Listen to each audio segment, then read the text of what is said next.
Welcome to the Nick and Matt Show. Bringing the player interviews you want to hear and the hot topics you want to discuss. Streaming live on the Foundation Podcast YouTube channel, here's Nick and Matt. What's up, everybody? Episode 71. We've made it this far. Nick, we always talk about how surprised we are to have gotten to this point. Mm-hmm. And in the off season, this is our second off season. Yeah, it can be tough to get through the talking points, but let's save that for a little bit later. Nick, how'd your Christmas go? It was different this year. I tested positive for COVID a couple days before we were supposed to leave to go up to Massachusetts. So I ended up spending Christmas with my girlfriend, and we just Skyped both of our families. And that's how my Christmas went this year. So it was definitely a little different. So any gifts that like your parents might have, I don't know if your parents get you gifts. Did they just like send you gift cards like via Amazon? No. I had them open them up. No. The gifts that they got me, I had them open them up over Zoom I think it was Zoom that we were using.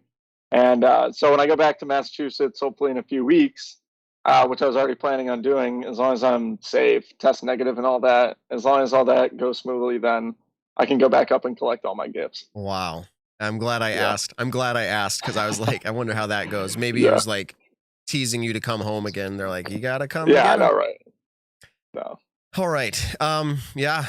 Christmas was something we celebrated as well, but we did it the more traditional way in person, and it was good. I kind of feel like my wife's thinking I'm getting older, and I'm still in my 30s, but she got me like really nice slippers, which young or old, you can enjoy slippers. They got like lamb fur in it and all that from LL Bean. If anybody knows LL Bean, that's like a Northeast, like New England, I'm pretty sure. Really amazing quality. And then she got me like this massage gun. So the slippers and the massage gun, I'm like, hey, I'm getting old, stiff, need to be comforted. Yeah.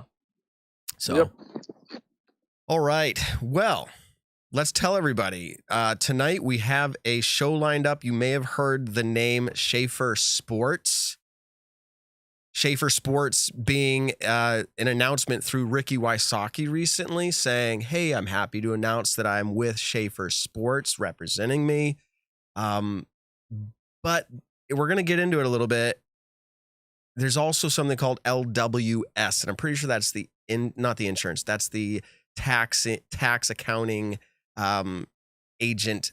This guy we're going to talk to, I'll just put it out there, Blake Shafer. He's sponsoring a disc golf pro tour stop, the Idlewild, and it's going to be called LWS Open at Idlewild. This is the guy behind that. So if you're interested in that, that's one of the things we got coming at you. A lot of shifting in people and sponsorships. We're going to get Nick's opinion. Evan's going to be joining us in about 30 minutes or so. So Evan is not gone. He's just at home Skyping in as well. Yeah. We haven't kicked him off the show yet. Yeah, he's starting to twist our arm. He's like, you gotta pay me. So we'll talk to him. We'll talk to him. All right. But before we get to some of that, let's get to thanking those who are supporting us. All right, everybody. It just was Christmas. Did you not get what you were looking for? Manscaped, the leading men's hygiene brand. Manscaped, all caps, just launched the new products, the all-new Ultra Premium Body Wash, and a 2-in-1 shampoo and conditioner. I've been loving it. I'm not lying. I'm getting paid to say this, but I actually do enjoy the product very much. It's time to give yourself or someone who needs it the gift of a beautiful skin, hair, balls. Again, holiday balls. Nick reminded me last week, those are called ornaments. Yep. Go to manscaped.com and use the code Nick and Matt for 20% off free shipping. Nick, you still loving the product? I am. I'm running dangerously low on my body wash, so I'm going to have to order some more of that. Yeah, use the code Nick and Matt. 20% off, free shipping. We might have connections, though. We might have connections. But we might. That's what I'm hoping. That's what I'm hoping. So yeah, the products are great. I used the lawn mower, and guys, we joke about it. It's good for all hair. But man, I am a hairy man, and I have all around my ears, in my ears. I mean, you can see the beard's growing in nicely. I use that, the light on it. It's wonderful. Trims perfectly, freshly manscaped with the cologne afterward. I mean, awesome. So check it out. Nick and Matt, you get 20% off free shipping. All right, Nick. Let's just start out heavy hitting, man. We've got some important news. We do. So that we do. We did not discuss how this news goes down, but how does it go down? So I guess the best way is just to be, go right into it. So for everyone listening and everyone that's been listening over the last year, we've been running the Nick and Matt show off of the Foundation Podcast Network. It was a 1-year contract that we had signed with them, the guys over at Foundation, and it's been an incredible year. We've had incredible episodes that have aired. We've hit record high numbers in multiple different categories that we've done all year. But with scheduling conflicts that will be happening next year, I'm going to be going out on the road a little bit more. Matt is going to be working a little bit more at his job when it comes to travel. And so we will actually be discontinuing from the Foundation Podcast Network, and we'll be going back on our own to just the regular Nick and Matt Show YouTube channel. Yeah, and this is big news for us because streaming through Foundation Podcast has been a great opportunity. It's been something that has benefited us. We thank very much our opportunity providers, Hunter Thomas, Brody Smith, Paul Macbeth. The whole crew over there has been very helpful. We are going back to our roots, if you will, which is the Nick and Matt Show YouTube channel. So if you're checking this out now and you're hearing this, if you're not subscribed at the Nick and Matt Show, which a lot of you are, go over there and do that if you don't want to miss this content. For anybody that's listening post, you're driving around, you listen to us at work, you're on your podcast app, nothing should really change for you. All right. And Nick alluded to it. I got a promotion at work. I'm really excited about it, but it can require me to sometimes short notice, sometimes not, but have scheduled trips. So like the middle of January, I'll be out in not Wisconsin, actually a weird part of Indiana. Sorry, Indiana people. But just random traveling here and there. So like having the flexibility not to conflict with other Foundation podcast shows, all of that's into it. We are going back to the Nick and Matt Show YouTube channel.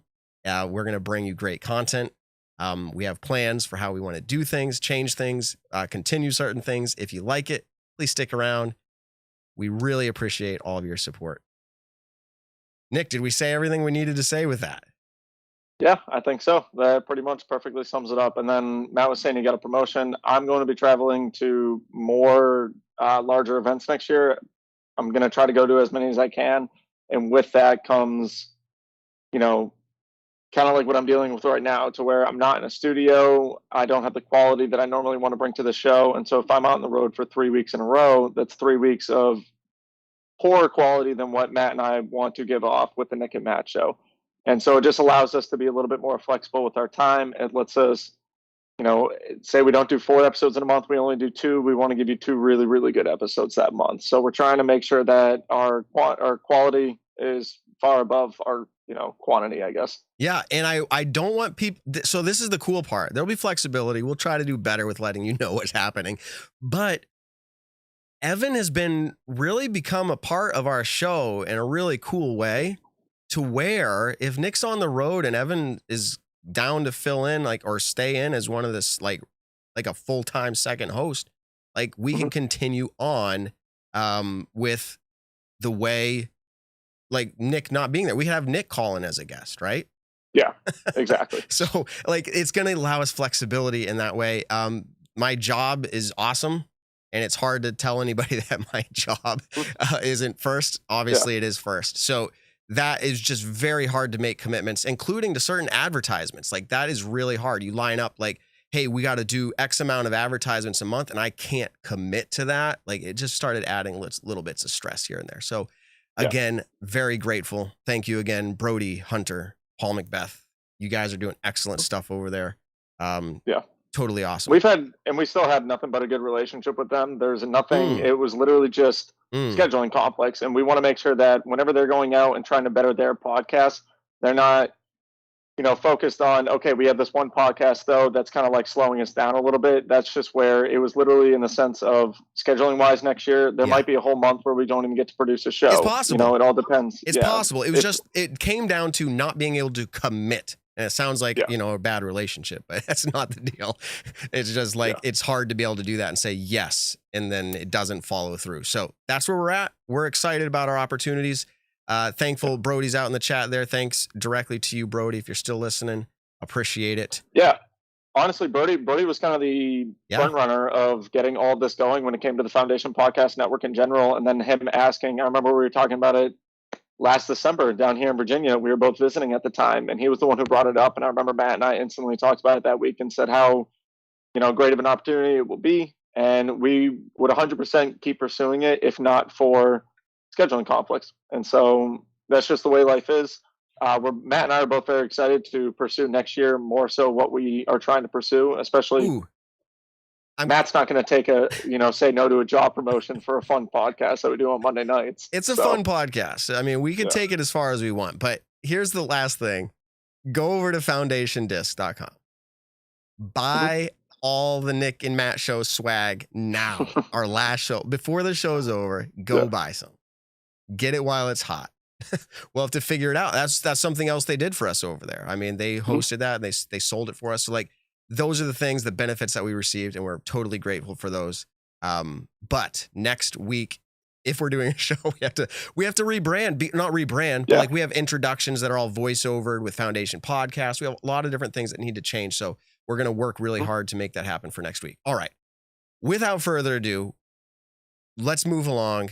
We're going to bring in our guest tonight, whose name is Blake Shafer with 2 F's. Let's bring him in. Here we go. How are you doing, Blake? What's up, guys? What's up? So it's pretty funny. Sometimes we do a pre-show setup and like we'll have a guest call in and we don't introduce ourselves. We're just like, quick, get them in the show, and then out the door they go. So let's introduce you to the Nick and Matt show officially. Welcome. I've never met you in person. Your name's Blake. We know that much. Tell us about your everything. Whatever you want to say. Disc golf. How did you get started? What are you doing for disc golf? Okay. I love to tell this story. So is it cool if I go a couple minutes? Yes. Absolutely. Okay, sweet. So I'm an accountant. It's a funny story how I got into disc golf. So, I've played sports my whole entire life. Loved sports, played sports in high school and college. And then when I got out of school, I started playing like adult sports, like the normal things guys would go play when they didn't play like competitive sports anymore. And then I had kids, and I had a daughter that decided that she was going to start playing travel softball, and I was her coach. And so I kind of quit playing all my adult sports and decided that I was going to become the coaching dad. And then COVID hit, and my daughter decided she was going to stop playing travel ball, and I was going to stop coaching. So literally for the first time in 30 years, I'm now 30, I just turned 39. Like the first time in over 30 years, I wasn't either playing competitively or helping coach my kids competitively. And so a friend asked me to go play disc golf last summer, and I'm like, sure. I had played like 3 rounds in college, had a Leopard 3 in the back of my car, and walked out to a little 9-hole course, a little college course by my office. And something happened that day that you guys have heard this story a million times, where somebody literally just falls in love playing disc golf. And I literally fell in love.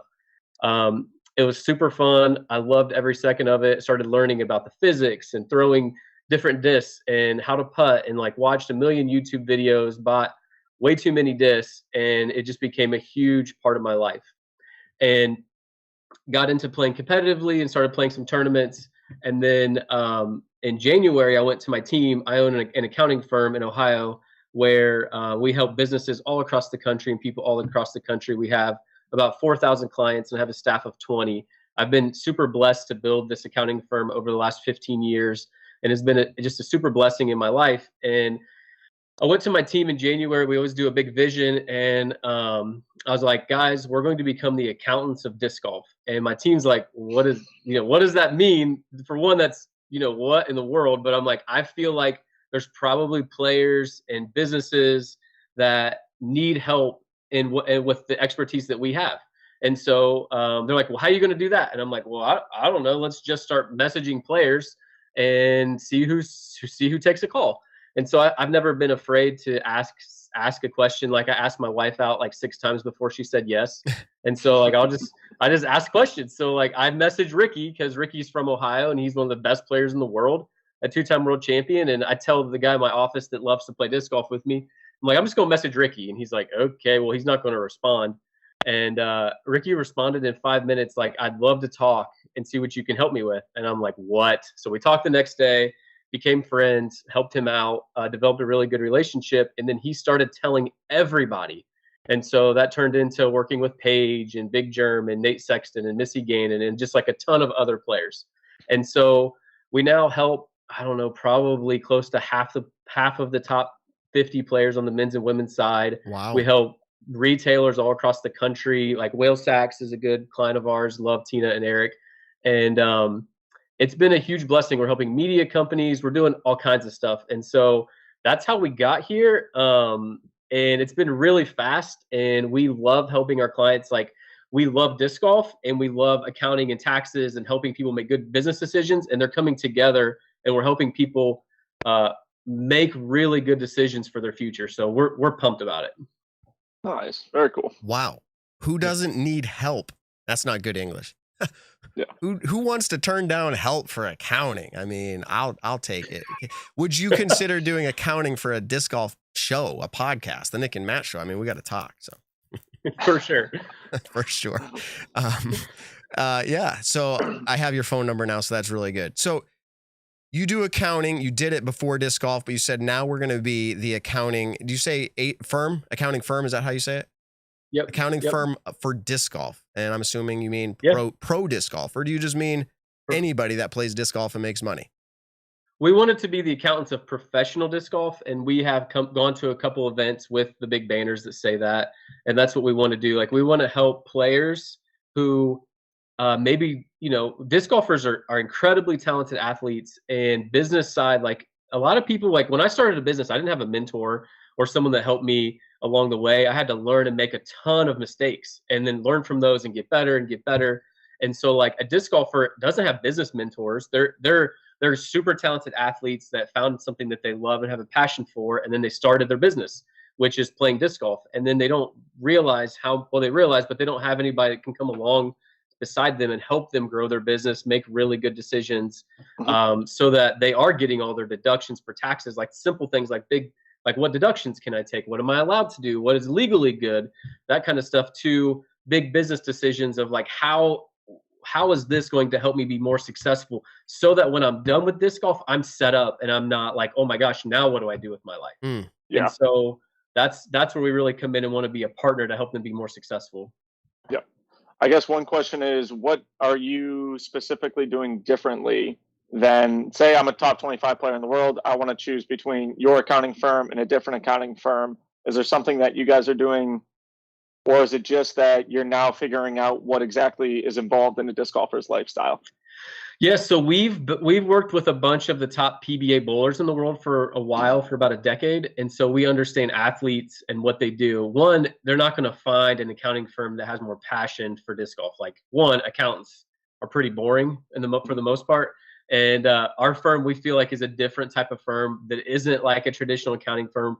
We like to have fun. If you go to our website, like you'll see different types of videos in our Facebook and Instagram. It's not like you'd expect from an accounting firm. So one, we really understand athletes and what it takes to make good decisions and get the best deductions. But also we care about disc golf a ton. We want to see disc golf grow. We want to be a part of it. And one of the biggest things for me as a business owner that's a support business for disc golfers and their businesses is I want a decade from now to people to be saying things like, oh my gosh, Blake helped us so much, or he did so many things to help push disc golf that we were a part, or at least a small part, of helping disc golf continue to grow and be successful. So we don't want just to, like, anybody can do someone's taxes, but no one's going to care as much as we do. No one's going to work as hard as we're going to work. And that's what really sets us apart. And we love working for our clients. Like, we love helping them and seeing a client make a good decision that they didn't realize that they could do. And then we're part of that is like, that's super special to us. Okay. Nice. So let's say someone like Brody Smith. He's probably had, all of his accounting taken care of for a while with who knows who. Let's say he's in our chat and he's asking right now, like, hey, like, what do you bring specifically? Like, you're talking about some of the selling points, and it sounds to me like it's some of the, I'll call it the customer service nature of it. Should people come to you because you do disc golf specifically? Is there like a benefit to that because you understand it? Or is there other selling points? Like, what would you say to them? What would I say to them? Oh, well, one, it's like each business, each person's so different. And so like, we understand disc golf, we understand professional athletes, and we've worked with them for a really long time. And so we know what the best deductions there are to take, the best decisions there are to make with saving money on your taxes. And so each person's different, but likely what we're going to find when we work with a client is we work through every possible scenario that can help someone save money on their taxes. And so some people own their home, they have kids, they have maybe they want to talk about retirement plans or special advanced tax planning procedures. And so we walk through literally everything in the tax code. We have a list of like 120 specific deductions for business owners that are athletes that we can talk through and see, is this something that can help you or benefit you? And so, yeah, one, it does matter about the passion and caring, because a lot of times in business, when you have an advisor like us or a lawyer or a financial advisor, someone that really truly cares about you matters a lot. That will pick up the phone and help you when you have a question. A lot of times we hear in the accounting industry, like, my accountant just won't answer the phone or give me good advice. I just have a question of, can I do this? Can I not do this? And they don't call me back or they don't give me good advice. And so we are there. Like, we have a team that is ready to answer questions for our players. And so, like, yes, passion and caring about them matters, but also the expertise and to walk through each person's individual situation and make sure they're getting all of the deductions they can take. So that's what I would say. Plus, when you meet us, you'll be like, oh my gosh, these people care so much. Like, I want to talk to these guys because they literally care about me so much. It's crazy. They might be like annoyed with that we talk to them so much. Okay. Is Luke a part of your team? Luke Campbell? Yeah. Yeah. So Luke is a different part. He's on a part of a different team. Okay.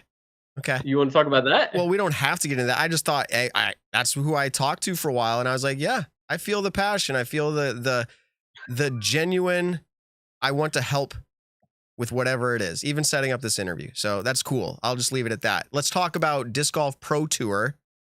Yeah. You're jumping in, you're diving in. You've bought a whole event title, or what is that? Tell us about it. Yeah, so Idlewild is about an hour and a half away from our office, and it's a crazy, amazing course that people love. It's cool. It's got a couple open shots, got some very difficult holes in the woods, and it's been on the Disc Golf Pro Tour for a couple years now.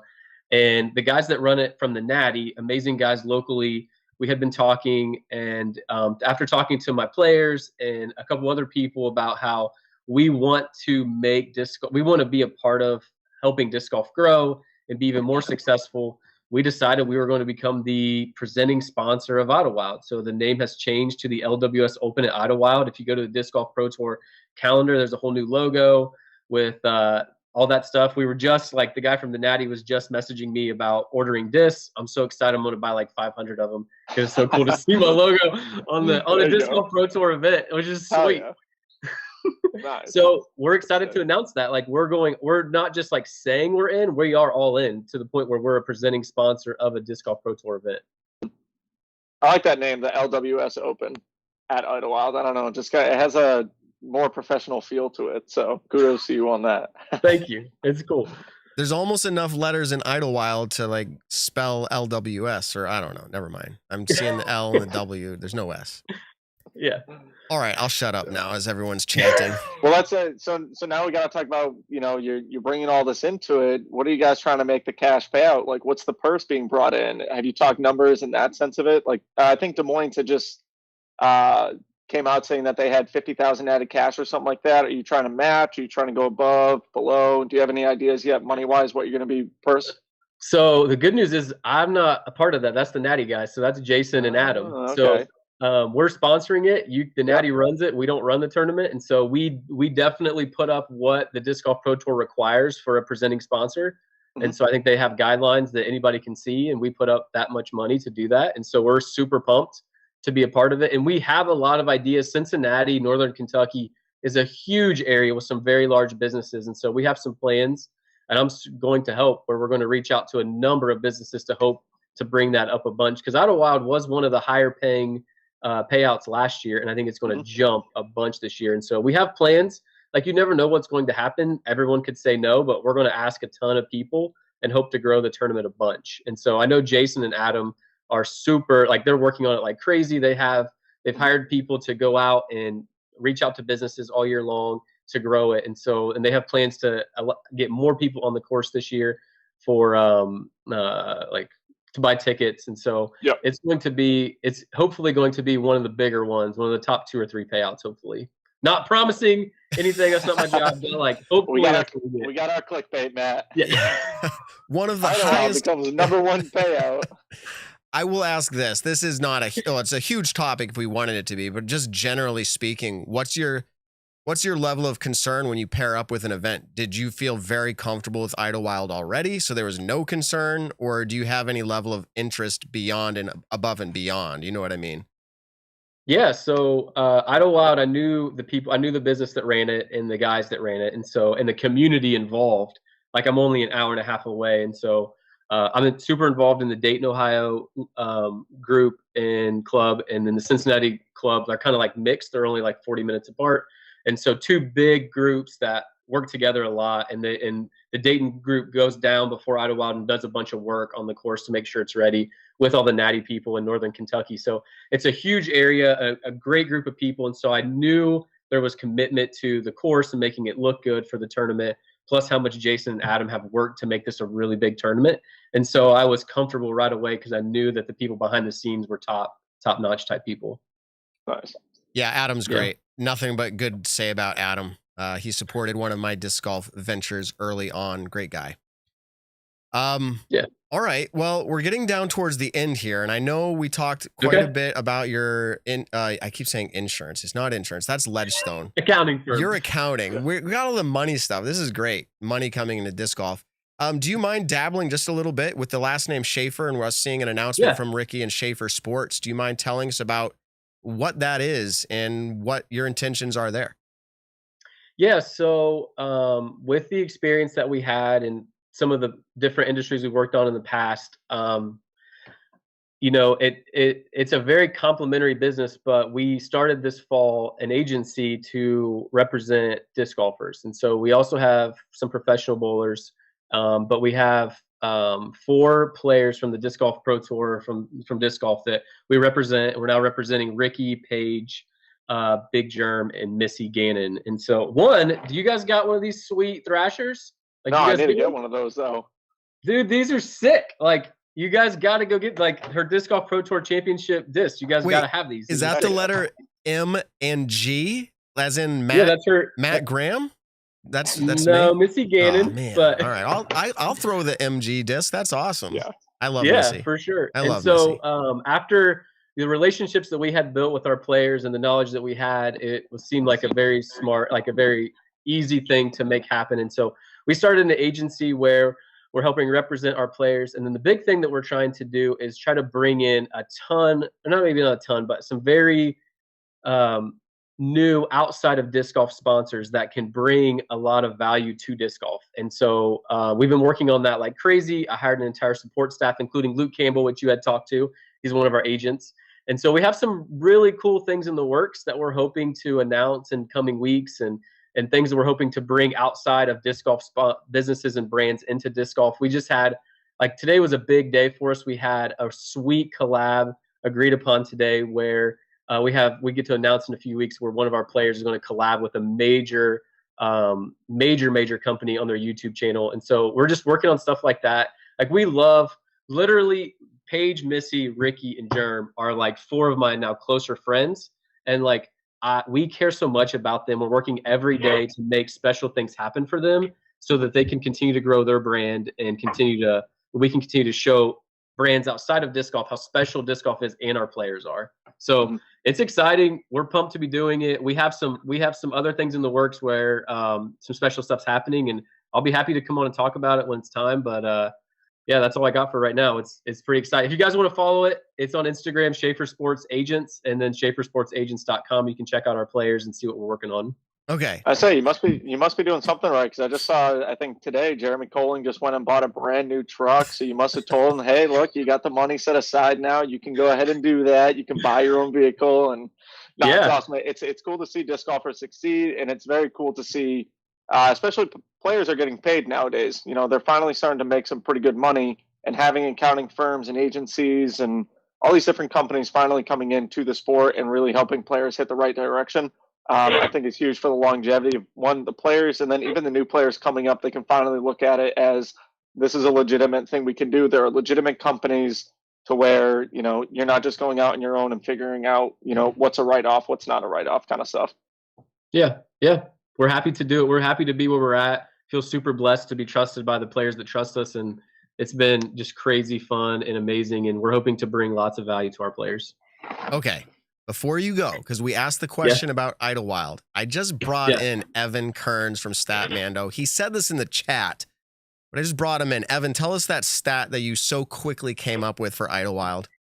Yeah, actually, Idlewild in 2021 had the highest first place cash for the Disc Golf Pro Tour regular season. It's totally true. You might argue there might be an asterisk next to it because Ledgestone, because there was a tie for first place, it bumped them down because they shared first and second and then averaged it out. But because of that, Idlewild jumped into the first spot. There you go, Blake. So there's nothing to worry about. You can only imagine they're going to try to do more. I think it's excellent the way you're getting involved.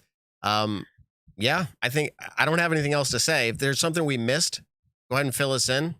Anything? Okay, one last thing. Yeah. So I want to put a plug in for Paige. She has a sweet new Jomez produced something coming up called Approachable that y'all got to check out when it comes out. It's going to be pretty sweet. So make sure to be looking out for that. Look at that. Already looking out for their touring pros. I mean, that's the way it goes. Like, he didn't pay for that, but we got the value of bringing him on. So we're even. Okay. Yeah, there we go. Even. I'm just kidding. We liked working with Paige. We've worked with her plenty of times. Yep. Okay. Yeah, that's what she said. Yep. Okay, great. Yeah. Awesome. So I think, we could hang out all night and talk disc golf. And if you were here in person, we'd probably talk more of the boring stuff that, people are like, get on with it. But it's interesting. I really appreciate your time on the show. And we're going to look forward to seeing how else, your players are doing, any other events, if you continue with Idlewild. Oh, last question before you go. Do you have intentions of continuing with Idlewild for the indefinite future, or did you sign like a contract agreement? No, so we hope to, for a long time. But if we can go out and get a bigger business to give more money than me, then sweet, let's do that, because that brings more money in. And then we'll still continue to give money to it, and like we are. But we plan to be the presenting sponsor for a long time. Like, we have no plans of leaving. We wouldn't make a decision like that if it wasn't something we wanted to do for years to come. But if Nike or somebody out there wants to come in and give like $500,000 or something, go for it. I'll take my name off and give the same amount of money and support it. But the plans are that we'll be the presenting sponsor for a long time to come, unless a bigger business comes in and takes over, which I'd be fine with. Definitely. Awesome. All right, man. Well, we appreciate your time very much, and I hope you have a great evening, and we'll be on the lookout for other news that you guys have coming out. Okay, sounds great. Thanks for having me on, guys. Appreciate it. All right. Talk to you later. Peace. All right, Nick. That was Blake. Cool. Blake Shafer. Interesting stuff. Some people get bored by it. I find a lot of it interesting. It helps me understand disc golf scene a little bit better. All right, and we brought in Evan. Everybody, here's Evan. Evan, how's it going? Good. How are you guys doing? Good. What's up, dude? Feels weird. I'm not in the cool studio. I'm in my living room, but happy to be on. How was your Christmas? It was good. Spent around, saw family, just enjoyed good company and all around great time. Did you get a chance to check out Simon's Vlogmas where Nick and I both had appearances? Did you see that?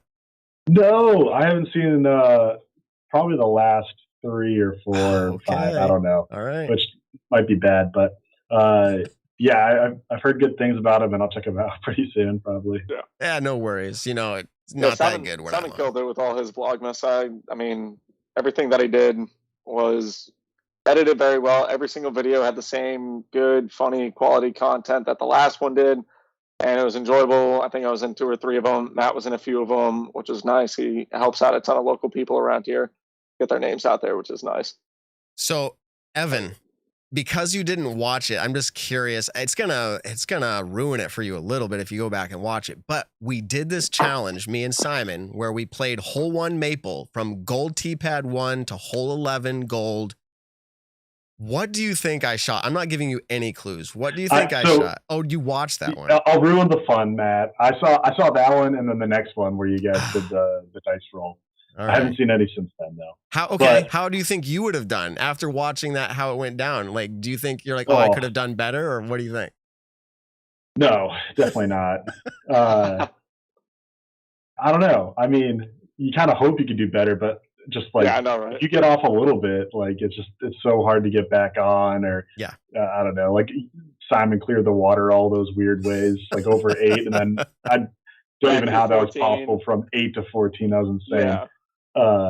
Never could hope that. I just, 7's a hole where you could get an 8 anyways, and just I know. not it could kill you there too. So I don't know. No promises I even get through that. I was amazed, and I'm serious. Nick, like, think through this, and I know half of our audience doesn't play maple, so I'm sorry if you're tuning out here, but hole 1 maple, I have gotten 7s or worse. Like, I've done it, like double OB or whatever. Okay. Yeah. Somehow I am lying 5 at the circle's edge of hole 7. Like, that's incredible. Simon's like, you're getting so lucky, dude. I say a couple of your kicks were pretty good.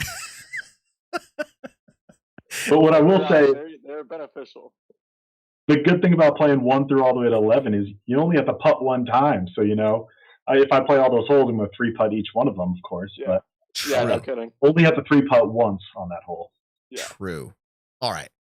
Anyways, we just brought that up, just having friendly talk with you, Evan. Let's get into some of these announcements, and we'll just have you give some feedback. We do have Statmando presenting Stat or Fiction tonight, so you'll get that, everybody. But let's talk about some of these. Some of these are a little bit old because we didn't do a show last week, and Nick already announced it. Like, he had COVID, and he was trying to figure that situation out. Yeah. But so some of this is a little bit old, so let's just see how it lands as we bring up some of this. Marweed officially announced his departure from Innova, saying he will announce a new sponsor, and he did. Where did he go, Nick? PDGA. That's right. And does that surprise either of you? It surprises me in the sense of you go from one of the biggest companies, if not the biggest company in disc golf, to one of the first companies in disc golf being DGA. So it's definitely surprising. I know Andrew had a run of Firebirds. I don't know if they were a continuous one, but he did have a Tour Series I think a Tour Series disc for being on Team Champion, and it was a Firebird. And I remember Evan saying when I accidentally talked about this, like a month or two, probably about a month ago, and I was like, oh yeah, what do you think about this? He can't use his Firebirds anymore. And you were just like, wait, excuse me? And I was like, oh yeah, I wasn't supposed to talk about that. So I guess, I had to try to cover myself on that one, but I'm definitely kind of, I'm not surprised with kind of like the attitude the attitude players are showing towards Innova lately. Like, I feel like Innova is losing a lot of their players, and not just, we haven't seen any huge notable changes from them yet. But I mean, you look back 3 years ago, and the number 1 player in the world left Innova, and so it's kind of like, all right, what is Innova doing that they're not keeping these players as long as what you would think they would be? And Andrew had a great end of the season. Best finish being second place at Idlewild. He lost in a playoff. So you have a player who's up and coming, definitely making a really good name for himself. And then he kind of just is like, you know what, I'm going to go from the number 1 company in the world to a much smaller one. But at the same time, I think it's awesome. I mean, good for him. It definitely shows a lot of character, and it shows a lot of trust in yourself that because right now he's got to be their top level guy since Matt Bell left. So, okay, I'm going to hand this over to Evan for his response to this. But Evan, how funny was it when Nick announced this that week live? And in fact, to our live audience, that's what you get. The mistakes that come out of Nick's mouth or my mouth or Evan's mouth. We had to edit that out immediately. And Nick made an announcement he shouldn't have. But Evan, your response then, we do have it recorded somewhere. Your response then, you can just give it to us now. What do you think? How did that hit you? I mean, I was definitely surprised. Like Nick was saying, I had him penned down as one of the few people that I just thought weren't going to leave their previous sponsorship. I thought he just loved the Firebird so much. He had all of them laid out, and of course, we always say it's the archer, not the arrow. But I was shocked he was leaving. It took me by surprise. I didn't quite believe it, and then Nick was not sure what he just said and covering it up, and then I was like, oh, okay, like. Yeah, you were just wrong. Like, it didn't make a lot of sense. But now that's kind of settled you realize that I think it's a really awesome move for him and DGA both. There's a long list of people on Innova who, no offense to Marweed, but are fantastic players on Innova that are they're going to get a little bit more special treatment. Yeah. And now he goes to DGA, they also got an awesome social media presence. I mean, Tyler over there is doing a killer job, and I know they got an awesome staff behind him and some quality discs. So I think he's got a really good fit there, being the new number one guy. And it kind of almost reminds me of the move that MVP made in 2020 going for Conrad. Mm-hmm. MVP was a little bit more established. I mean, they make their own discs and all that, but, just kind of taking a chance on a guy who can win Elite Series events, and maybe Marweed takes home a major. You never know. I think he absolutely has a chance. So if that happens, that could be the humongous spark that DGA could have. Yeah. Wow, that rolls off the tongue nicely. Marweed takes a major. It's like a book or like a documentary or something. Speaking of documentary, I should reach out to the producer for Paige Pierce and see what's going on with that. I know they had it being sent out and watched and all that, but they haven't released it publicly. All right, let's hit some of these other talking points here. Matt Bell to EV7. So EV7 being the putter-only company right now. Drew Gibson has started to make that a little bit more popular, throwing it through Infinite last year. Cole Ridolin, also EV7. So that's EV7 saying, I'm going to get a couple of they're not free agents, they're Infinite, but like the people who can throw anything. And that's pretty much whatever they want now. Well, that's really the only market for EV7, because if you have a sponsorship with someone, they have a putter. So they have to go to the Infinite players. So Hamas re-signed with Discraft. Nick, you're a Discraft sponsored athlete. What do you think about that? We speculated a little bit. Yeah. So what do you think? No, I think it's awesome. Adam had such a great year last year, and he was only making good waves in the disc golf life. Like I said, he had a great year, a couple Elite Series wins, had a Silver Series win alongside of that. And then this year they actually, he was already on the Elite team prior to this year. He was throwing the Wasp was his signature series disc or Tour Series disc. And now he is switching over to the Zone. And if you know Adam Hamas, he's an incredible Zone player, backhand and forehand. So I'm super pumped for him to get a disc that is more well known to the general population of disc golf. The Wasp is a very underrated, great disc. It just does not fit the hand for everyone. Some people prefer non-beaded mid-ranges versus beaded mid-ranges, and Wasps are slightly stable with a nice bead to them. So if you're not really, if that doesn't throw comfortably for you, then you're not going to buy too many of them. But the Zone, every single Discraft player owns a Zone, has one or two of them in the bag. And a majority of people in the casual world, a lot of them have Zones as well. And so for Adam to get such popular disc, being such a popular, great player, I think it's awesome. And a 3-year contract, I love seeing these multi-year deals, because then you see commitment out of both the manufacturer and the player, which I think in the long run is going to help out players. But do you see commitment? We're starting to see and hear rumblings of things that change, where contracts, Drew Gibson, we haven't talked about this. Drew Gibson calling out players who are potentially leaving their contracts early. Tweet and delete. And having Kevin Jones comment, or however you do that in Twitter land, saying, hey, stay in your own lane, buddy. Kind of one of those things. Like, okay, what you have to know, and this is true with anything, but these top pro players are all talking about all the news behind the scenes. They all know what's happening. They know what everyone's more or less making. It's just not public because of their sponsors at this point. A lot of them not allowing that or not wanting that. So where am I going with this, Evan? What do you think? We talked about Hamas, I think it was 2 weeks ago. We said he could potentially be up for, moving on because he probably he's undervalued to what he did this last year. Do you think he signed for more money, or like, what do you think? You think it's a similar deal? What's your speculation? It has to be more money, right? Like he had a tremendously good year. I'd argue, maybe top 5 best years, not necessarily best players. He had to deserve it. I would be shocked if it was remotely similar to the one that he already had. Yeah, Nick, you want to just slip and tell us what he's making? No, I meant to say this to Blake, who we just had on. I was going to say, that's sweet. You can be our leak now for how much players are making, since all their accounting stuff. And so I was going to make that joke, but I didn't end up getting a chance to. But no, I'm just casually reading the chat right now and seeing all the different whereabouts players are going, and I love seeing the rumors to it, and especially when people back it up with how much money they think they're going to get and all that stuff. It's a cool time because I think next week would technically be the first week in the new year. I don't know the exact date, so what would it be? The 3rd or the 4th, whatever. But anyways, players hopefully in January will start coming out with who they're signing to, and then we'll have, instead of all the speculation going around, we'll actually be able to figure out what pros are leaving, especially because, like, if you've been looking around, Ricky's even jumped in on some of the fun where he wrote, like, Instagram, disc golf Instagram people be like this, and it showed like a detective from some meme or something. Yeah. And it was just funny because it's cool when they're getting in on the fun too. But it will be nice to finally talk about who exactly went where.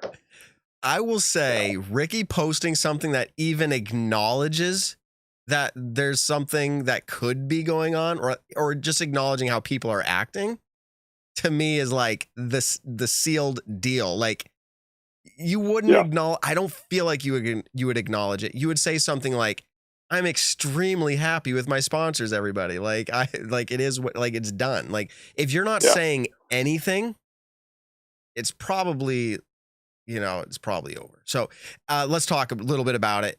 It is funny. Ricky, I'll bring it up. Did you see this, Evan? He said everyone in the disc golf world is Sherlock Holmes. Did you catch that, Evan? Yeah, I checked it out and was trying to do some detective work myself, but I didn't get anything from that. So yeah, like you felt like maybe I should like look into something, the back of the picture, or like who knows. Well, I mean, maybe that's a shot at me. What did I say? People should be detectives? How did I word that? Ooh, yeah, that's right. I said look at the likes that he gets. Yeah, true. So I should text him and ask him if he wants to jump on.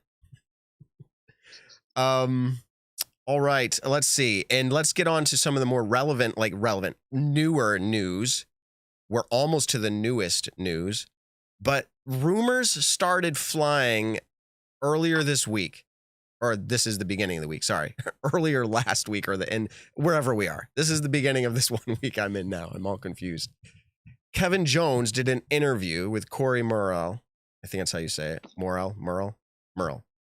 Corey. Say that 3 times fast. He does an interview, great YouTube channel. I know the guy, good dude. Anyways, go check it out. But people are speculating that Kevin Jones is moving along from Prodigy. Without knowing anything, if you haven't listened to it, what would your reaction to that be? Without knowing any backup to that, just like Kevin Jones is going to move along, what would your reaction be? Nick? I mean, when you kind of hear someone they're moving along, then you think they're moving along from their sponsor.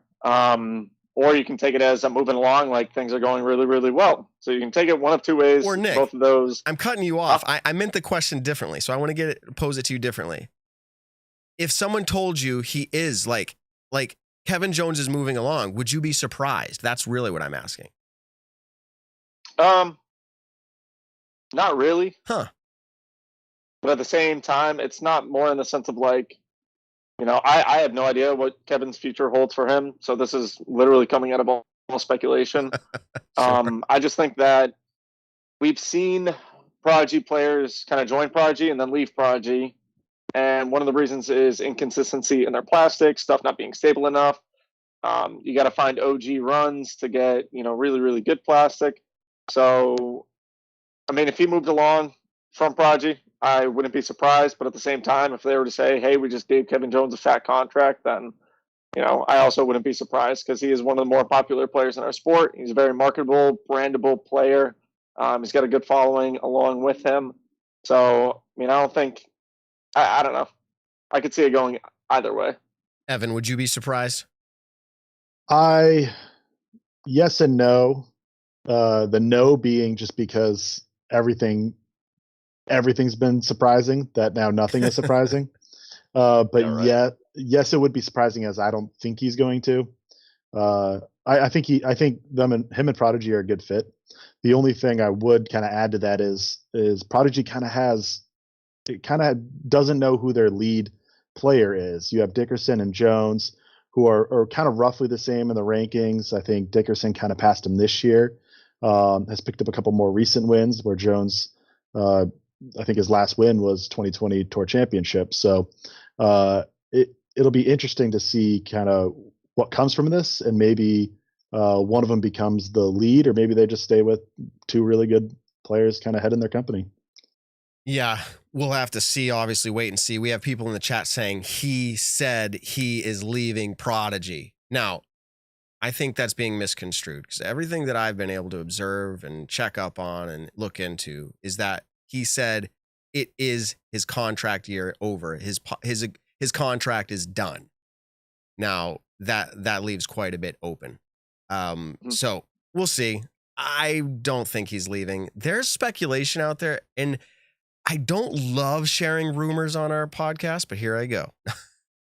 There's rumors out there that he's making 3 times as much as Chris Dickerson. And I don't know that for a fact, but that's what's going on out there. And then you hear that Chris Dickerson heard about that. And then he's going, well, if I'm making 3 times less than Kevin Jones, I'm going to move along. And I'm telling you, where there's smoke, there's fire kind of thing. I kind of feel like, we've said this all along, I feel like Chris Dickerson is going to make a move. I've had people texting, messaging me saying like, watch it. It's going to happen. Yeah. And it's like enough people that I'm like, are these even sources? But like, you got to believe it. We're not going to keep our blinders on and say, no, we're not listening to anything. So that seems like that could be a reality. Yeah, I love all the local people in certain communities, and this happens a lot. Where especially this time of year, they've been messaging us. Like we got one of them about Matty O. We've got a couple about other players, and they're just like, "Look, I heard this because he was talking to this person, and this, yada yada yada." And then all of a sudden, you're like, "Wow, a lot of that actually kind of makes sense." So could I see that happening? Most definitely. I definitely. I mean, the toughest part is it kind of brings up Drew's tweet again of people being in contracts and not upholding to them. So it's kind of like, what's the point of contracts if you're going to sign something for 3 years and then all of a sudden you leave within 2 years and stuff like that? So I see big time players making big moves this year, but I think it will kind of come at a cost of some players leaving their contracts early, which we've seen happen in the past with big time players. And closing thought on this with like KJ, Dickerson, Ricky, that whole conversation. I already told you, like, the pros generally know because they're like the first to hear because they're in that loop, right? They're in that circle. For Drew Gibson to come out and make that tweet tells you that something significant is coming down the pipe that rubbed Drew the wrong way. More or less, don't end your contracts early. So we're talking about people who are in contracts. This is not a year of contract change for them, and they are probably changing. So all signs point towards movement for, and I feel like I want to say Dickerson, I want to say Ricky. That's huge. That's massive. So any closing thoughts on that, Evan or Nick? Okay. No, I think biggest for today, it was officially announced Westside is no longer continuing their partnership with Nikko Locastro. I think I follow Nikko on Instagram. I definitely follow Westside, I think, on Twitter and Instagram. And I saw Westside first post about it. I don't know if I've seen Nikko post about it yet, but they did say that they were no longer continuing the sponsor or partnership with Nikko. And you kind of try to read between the lines, and is this a salty tweet, or is this, just like hey, we're no longer working together? And so I felt like I took it as West Side kind of giving Nikko the boot. But I don't know. What do you guys think? Ooh, I'm going to pass it to Evan because I want to hear what Evan has to say about that. Ooh, I mean, without knowing any like behind the scenes kind of like other kind of clashing, I would say I don't think a company right now should really just boot someone. Like everything is on the up. Nikko being like he didn't just stop touring. Unless he's planning on not touring, but all things point to he's going to tour in 2022. He won an Elite Series event this year. He's been competitive. He might not be a top 5, top 10 finisher every week, but I think he's absolutely worth a contract. I'm guessing his 1 year contract or his contract before this, assuming it was 1 year, wasn't like, really hurting the bank. I don't think it was way too much money compared to what manufacturers have been making the last year or two. Yeah. So it could have just been a difference of opinions, or Nikko really wanted to bump up his money and Westside was like, no, that's too much. But I don't think Westside would have said, no, the contract you had in 2021, we don't want to renew that for 2022. That wouldn't make sense to me. Mm-hmm. Mm-hmm. Right. Long story short, and I actually wrote this as a question, was like, did Westside let go of Nikko? I mean, that's the spin I was going to put on it, as like a negative connotation. But the reality is they didn't come to an agreement. So Nikko either was like, hey, you're not bumping it up and I feel like I deserve it, or Nikko bumped it up and they're like, no. So either way, they came to a mutual agreement. We're parting ways. We don't know which side, felt more bothered by it, if you will, but that's how it went down. Yeah. Nikko has been kind of all over the sponsorship board for years. I mean, he's been everywhere just about. Maybe Nikko goes back to Innova. Yeah, I was just going to say, where's the announcement? What's the announcement going to be for Nikko now? It's like, he's like, I was missing out. I'm missing out. I got to get in the conversation. We'll talk more about that as the weeks come on here and we hear more. Let's talk about the big announcement from the PDGA today. The PDGA majors were announced. Majors being a whole slew of them, including Junior Worlds, Am Worlds, Master Worlds, the what is it called now? The Champions Cup, the Pro Worlds, USW, US Women's, yeah, and including United States Disc Golf, all those are all majors. Let's talk about it. I'm going to toss it to Evan here. Evan, did you get a chance to look at that at all? Yeah, I read it over. I remember the big ones, but I don't have it in front of me, so I don't remember exactly where the amateur and juniors and. Yeah, what do you think about Pro Worlds 2023? So not this year, but the new announcement being that it's back at Smugs. I think that's awesome. I mean, everybody loves those courses up there. I think it's a perfect fit. I thought 2018 was amazing, went super well. I know Jeff Spring up there, who runs the Pro Tour, but also that's where his roots come from, and I'm pretty sure he still oversees that event. Mentioned that they were going to do kind of a course alteration, that the current cycle was they called it the 2018 layout, for layout specifically for 2018 Worlds, and that they're planning on a new kind of improved layout. I think that'll be awesome. I full trust in that team up there with whatever they're going to do to make that course even better. So as far as kind of establish events and courses, I think that's one of the best, and I think it's an awesome pick. So the main club in Vermont, Disc Golf Vermont, headed up by Chris Young. I've been able to work with him in the past, me and my brother doing US juniors up there. Chris hit me up, said he's so excited. He's in the chat. Pro Worlds at Smugs, woot woot. He's super stoked. So it's going to be great. Nick, you've often talked about this as the best disc golf place on earth for you. What's your reaction to this? You stoked? Yeah, I'm super stoked. Now I just got to make sure that I now I just got to make sure that I get my invite for 2023 Worlds, because I'd be super bummed out if I do miss that.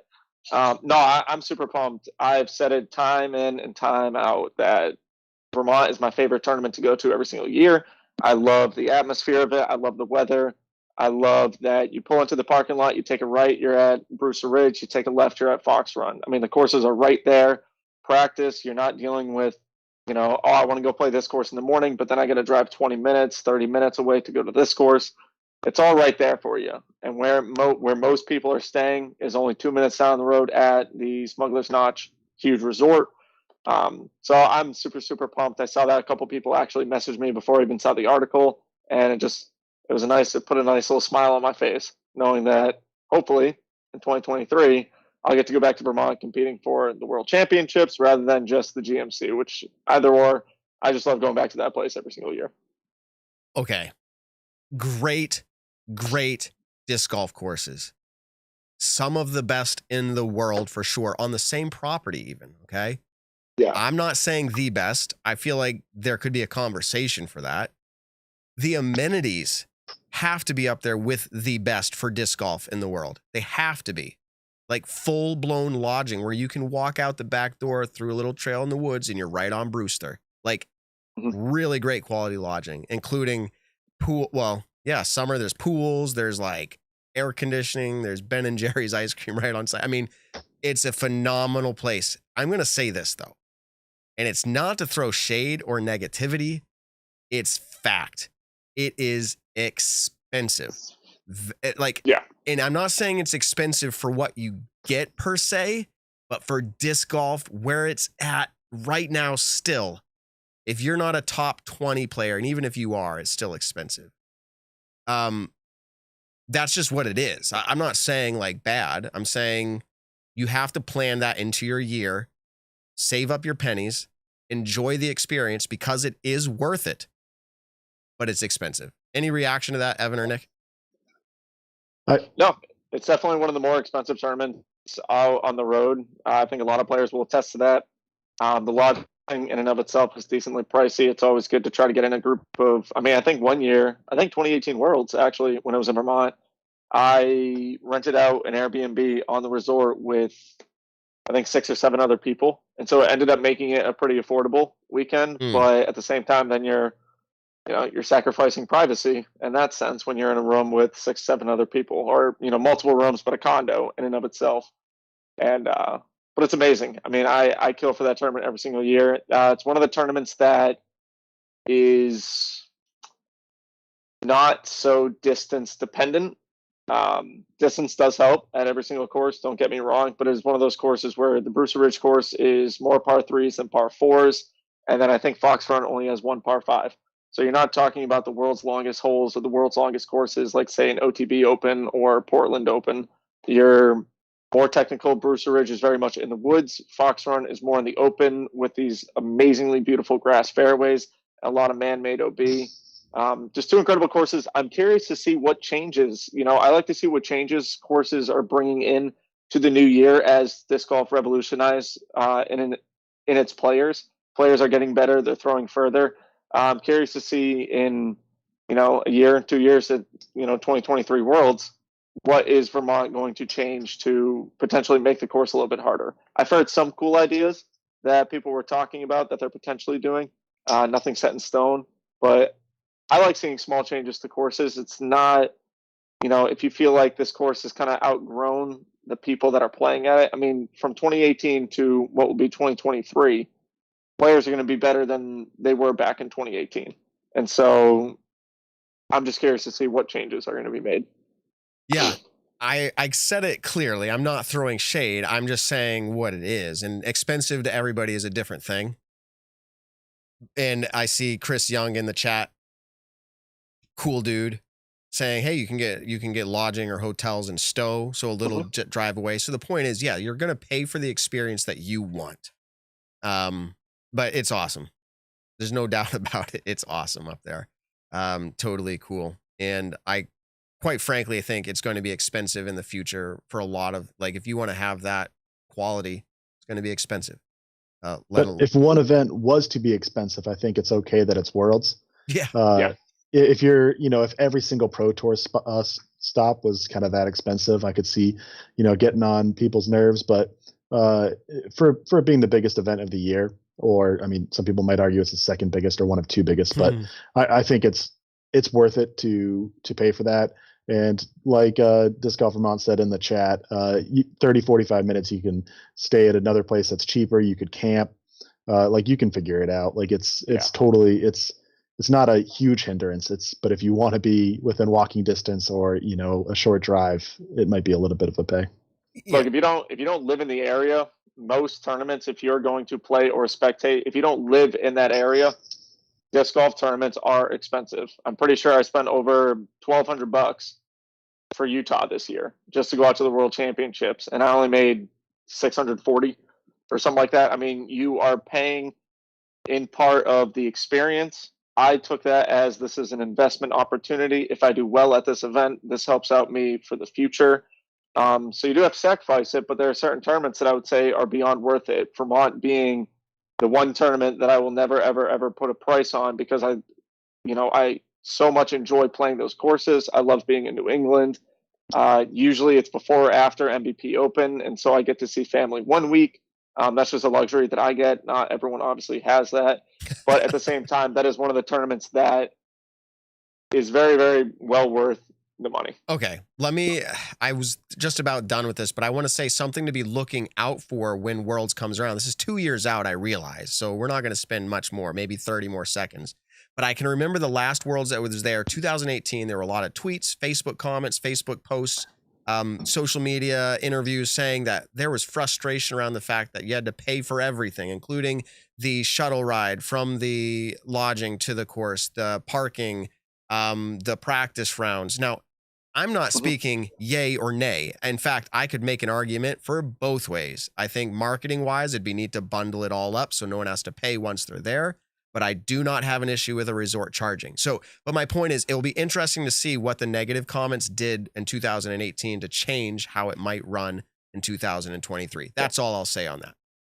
Well, one of the biggest things that I was always annoyed about with pay-to-play courses, going to tournaments, is players paying for their practice rounds the week of the event. I've always been an advocate that they should not be. And Vermont was actually one of those places that did say, hey, I think you had to pay on Sunday, which is usually the travel day, people kind of getting in, but they still have a lot of local players playing.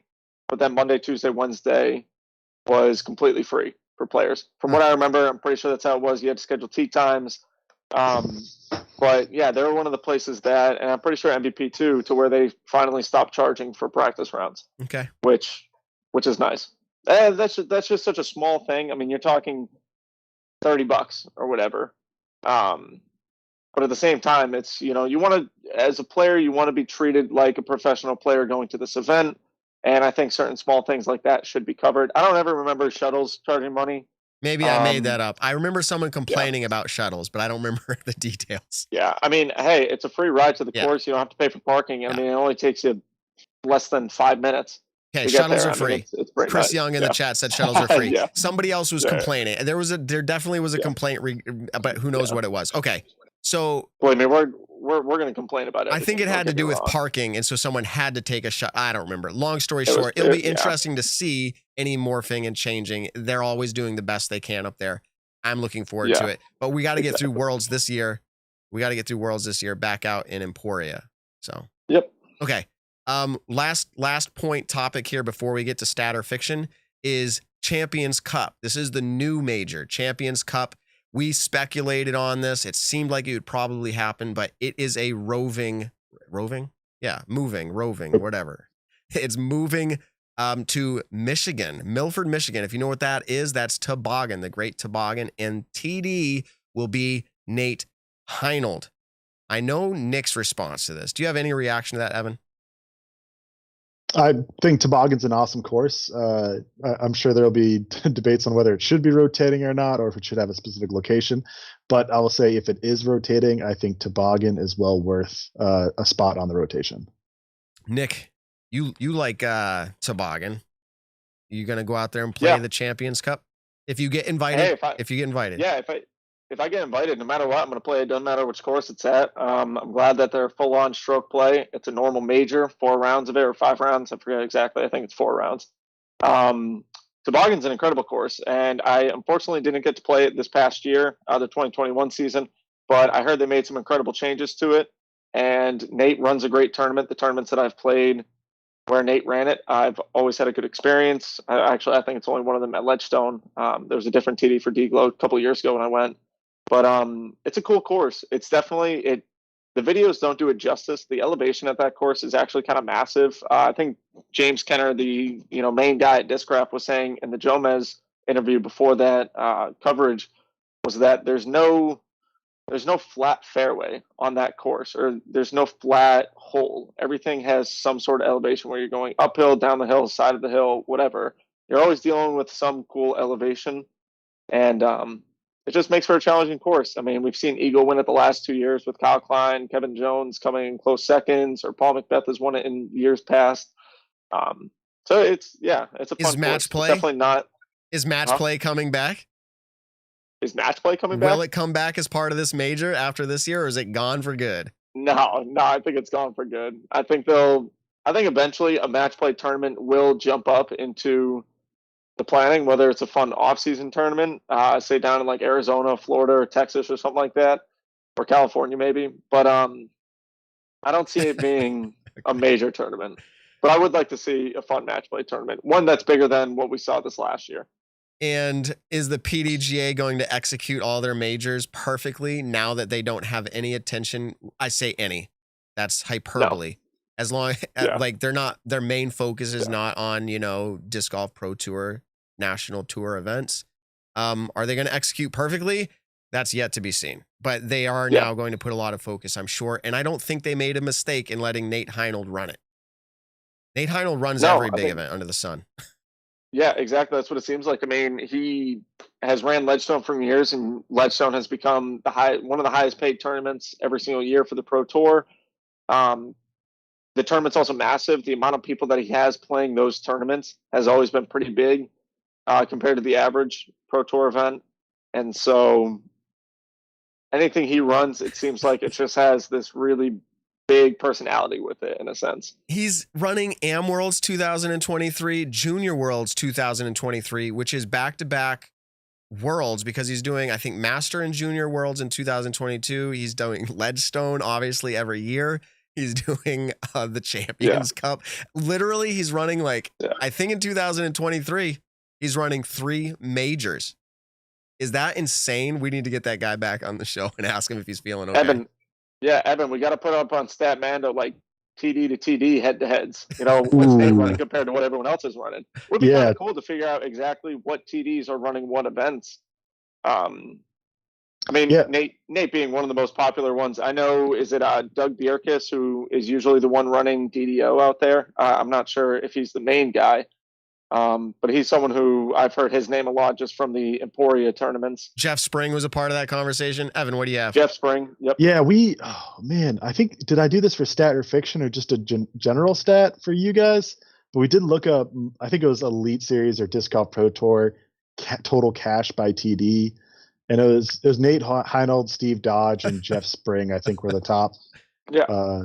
You got to put Steve Dodge in that conversation. Been running Maple Hill, longer than I've been a part of the sport. So, all right. We have covered not every detail of what's happened in the past 2 weeks. There's still a lot out there, and we could just rant and rave for hours, and some of you wish we would do that. This is going to be a little bit shorter. This is our last episode ever. No, not ever. Maybe. Who knows? On not ever. Yeah, on Foundation Podcasts. Okay, so this channel that you are seeing this video on, or if you are listening post, nothing's changing for you. If you're listening on a podcast platform outside of YouTube, nothing's changing for you. You're watching here on YouTube, whether it's now live or a post you're watching here on YouTube, you will now find us going forward back on our original YouTube channel, The Nick and Matt Show. That was our announcement earlier. If you missed it, you can go back and check it out. It's going to be kind of funny, Nick, because we started our first 50 episodes or so, Nick and Matt Show, or however it was, and then we left for 30 plus episodes, and now we're going back. It's going to be a nice big gap, but we're going back. With that being said, this is the last on the Foundation Podcast Network that we do Statmando, stat or fiction, not Statmando. Statmando's sticking around. They're good guys. Stat or fiction, though. So let's get into it before we close out our show. Evan's lined some up for us. Here we go. Oh, Blake Shafer. Look at that, everybody. He's back. I don't know what to do. That's pretty funny. Let me, Evan, go ahead and give us some thoughts here on how the game's gonna go. I got to change this up. Thoughts on how the game's gonna go? Well, I will say, did you guys mention that PDGA surpassed 200,000 members? I was going to bring that up after Matt was talking, but yes, Dang. I'll let you go ahead, take the reins on Talk that. about that. Well, did I might have lost the page, but I believe, no, I have it right here. I believe they're at 200,650 now. 10 people signed up since I checked maybe an hour or two ago before the show. So if you try to get exactly number 200000, there was a huge fight to try to get that, I guess. Wow. Yeah. Well, actually, who got it? PGA number 200,000. Oh. Dustin Wallou from Des Moines, Iowa. West Des Moines. Des Moines, yeah. Yeah. So, actually, that's funny you asked about that. Hasn't even played a tournament yet. Oh my gosh. That's okay. It was a Christmas gift. It was a Christmas gift. So, here's the thing. No, I know. Here's the thing, and I'm glad you brought it up, Evan. It's in my notes. And I'm the stat man right now. 1976 until 2017.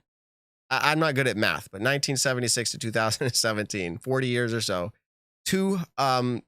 100,000 members in the first 40 years. And then from 2017 to 2021, 4 years, there's your second 100,000. If we were mapping this out on one of those curve chart graph dealios or whatever, it's going up like a rocket ship. Is it going to keep on that path, or was COVID an anomaly? I don't know. That's for everyone else to speculate, but it's pretty cool. It's very awesome. And with that, I'll start my first stat or fiction. All right. So of these 200 and now 650,000 members, 71 have won an Elite Series event. That is 71 of 650,000 PDGA members have won a Disc Golf Pro Tour, a National Tour, or this also includes Disc Golf Pro Tour Championship. A major or anything like that. 71. Not including majors, to be clear. Okay. I didn't include that in, but just Elite Series. And this is That's like good because there's so many different majors for so many different divisions. Yeah, Mhm. and this is I don't want to say all time, but this is it. Or let me say this: it doesn't even have to be a current member, right? It's just the number 200,000+. Okay. Yeah. Mm-hmm. I'm gonna say.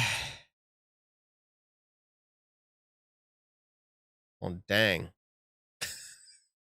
He throws a number out there so specific. It's going to be really funny if that's like fiction, because I'll be like, you just picked a random number. I'm going to say that is fiction.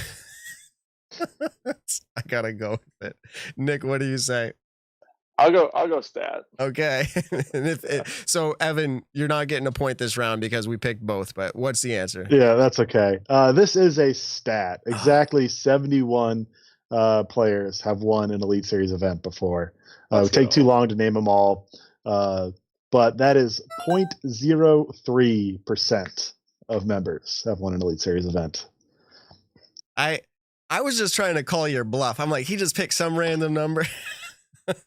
Hey, I wouldn't have picked a random number. I would have known the answer and have been like, okay, the real answer is like 97. So let me jump it down to 71. Yeah. It would have been a ballpark, right? Okay. Not too close. Yeah. All right. Cool.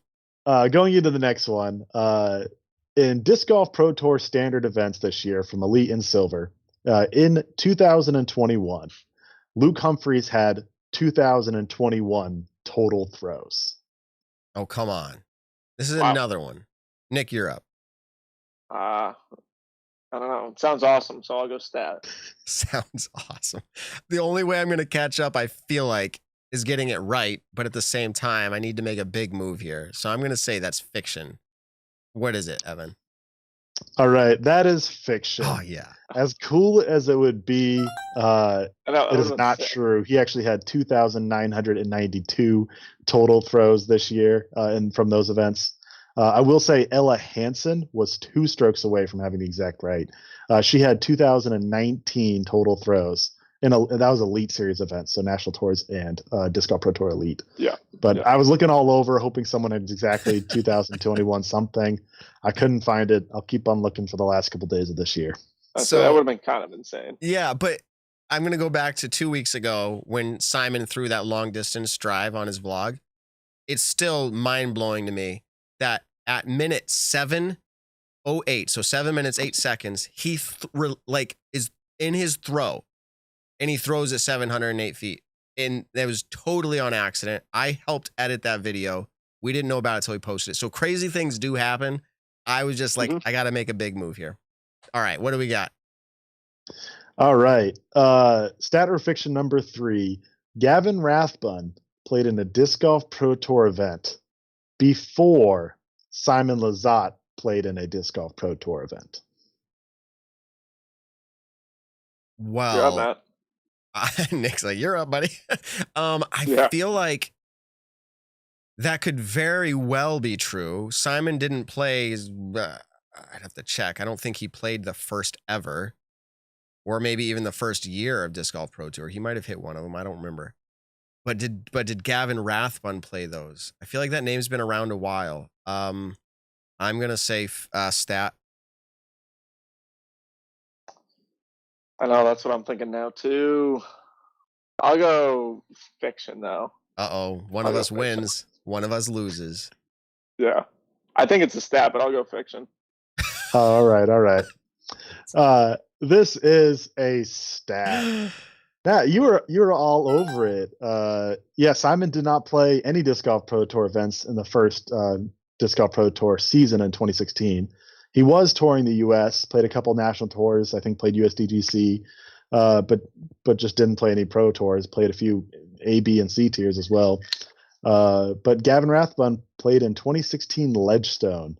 That was probably 9 months before Lizotte played in the 2017 Memorial. I was going to say, I figured Memorial would have been Simon's first one, but I was like, I don't know if Gavin went on and played any, but that makes sense. But Simon did play the Memorial in 2016. However, it was not a Disc Golf Pro Tour event that year. Yep.